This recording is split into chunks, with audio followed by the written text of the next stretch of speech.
好来，乡亲啊，这个天气是愈来愈怪奇咯，这开拢过入冬啊，竟然还有风台。第27号的风台凤凰，目前伫个恒春东南东边的海面上，往西北边的方向咧前进。因为这个落差有较偏离开台湾，所以发海上警报的几率变小咯。因暗到明仔载是这个风台上挖进台湾的时阵，东北部有局部的大雨。气象局嘛针对着基隆北海岸、宜兰甲大台北的山区发布着大雨特报。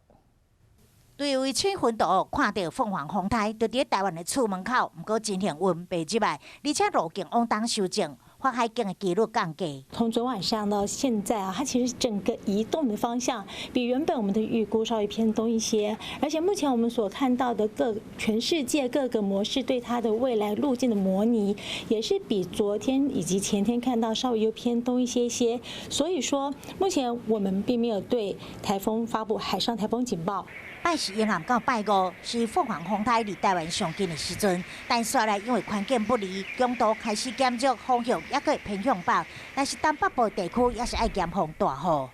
雨。主要是东北部地区的天气是不稳定的，尤其是下午以后，预估东北部地区今天到明天云多，下雨的时间长，可能出现局部性的大雨。